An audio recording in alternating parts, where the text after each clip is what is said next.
सेवा करने का मौका दे। ಈಗ देश में अभी आपने हमारी लोकसभा की प्रत्याशी श्रीमती सुषमा स्वराज को सुना।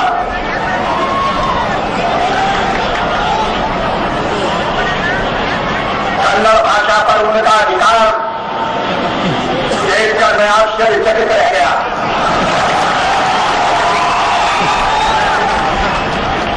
मुझे डरे कहीं कर्नाटकवासी उन्हें अपने यहां न रख लें, दिल्ली जाने से मना करें।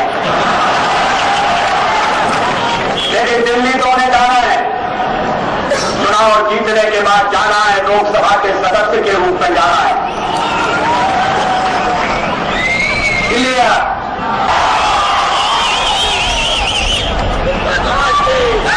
श्रीमती सुषमा स्वराज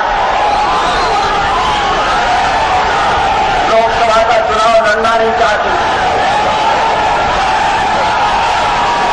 उन्होंने चुनाव लड़ने से मना किया था। उन्होंने कहा था कि मैं इस बार चुनाव नहीं लड़ूंगी, मैं पार्टी के और उम्मीदवारों के लिए काम करूंगी। लेकिन कोई अदृश्य शक्ति थी जो ये तय कर रही थी कि वो चुनाव भी लड़ेंगी और कहां लड़ेंगी ये भी तय कर रही थी।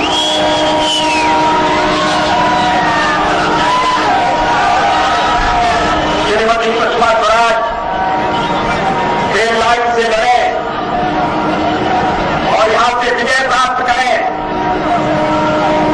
इसके पीछे कोई अदृश्य हाथ दिखाई देता है, इसके पीछे कोई दैवी शक्ति दिखाई देती है। और इसलिए आज वो आपके बीच में हमारी प्रत्याशी के रूप में उपस्थित है। श्रीमती सुषमा स्वराज नमಗೆಲ್ಲ ಹೇಳಿದ್ರು ಈ ಬಾರಿಯ ಚುನಾವಣೆ श्रीमती सोनिया गांधी कहीं से भी चुनाव लड़े, किसी को आपत्ति नहीं हो सकती, किसी को ऐतराज नहीं हो सकता। लेकिन रेल लाइन आने के लिए उन्हें 2 इंच में आने की जरूरत नहीं थी। ये स्वतंत्र देश है, लोकतंत्रवादी देश है, जहां रात के अंधेरे में काम नहीं होना चाहिए।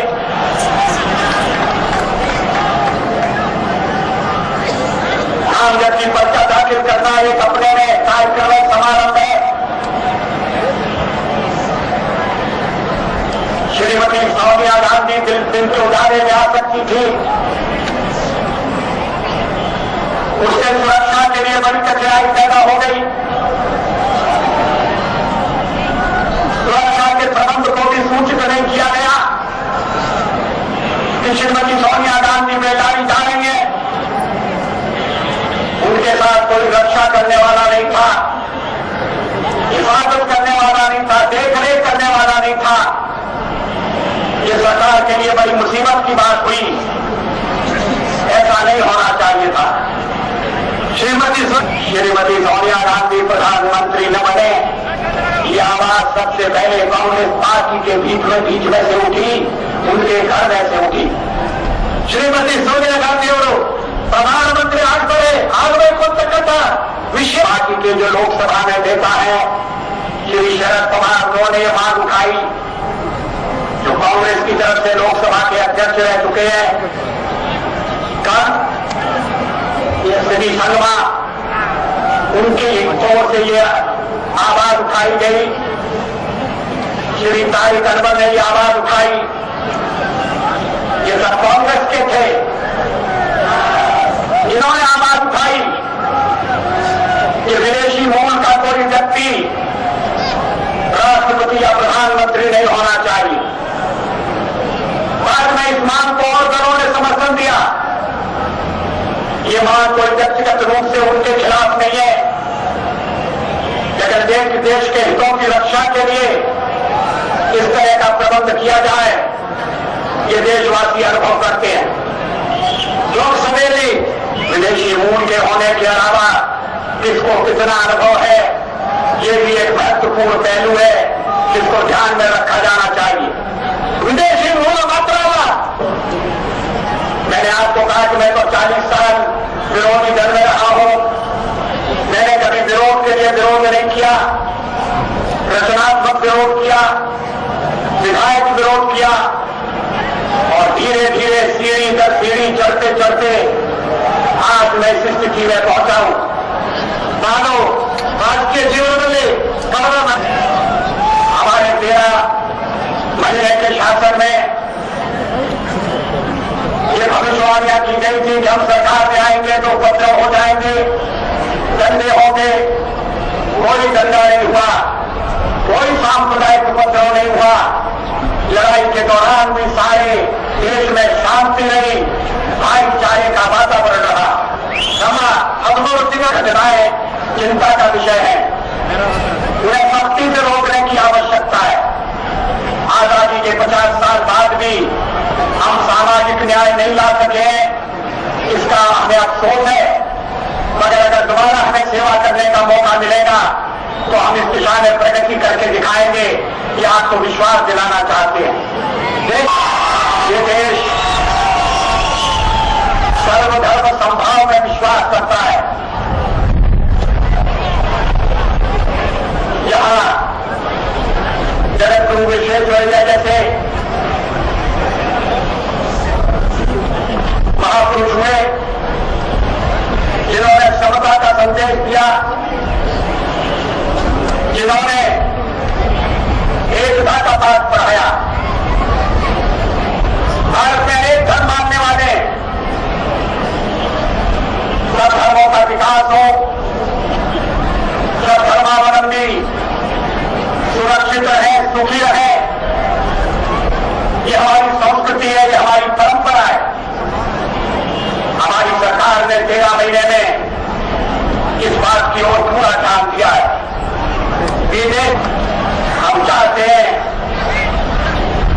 कि महिलाओं को और अधिक शक्ति संपन्न किया जाए, उन्हें सत्ता में भागीदार बनाया जाए। हम चाहते थे कि लोकसभा में ऐसा विधेयक पास हो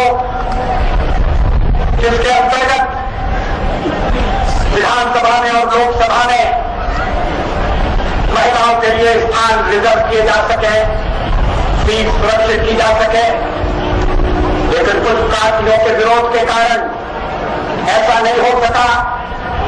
हमने अपने घोषणा पत्र में इस बात को फिर से दोहराया है और हम आपको आश्वासन देना चाहते हैं, अगर केंद्र में हमारी सरकार बनी और बनेगी ऐसा निश्चित पर दिखाई देता है, तो फिर हम विधेयक लाकर 33% सीटें लोकसभा में और विधानसभा में महिलाओं के लिए, अपनी बहनों के लिए सुरक्षित रखेंगे।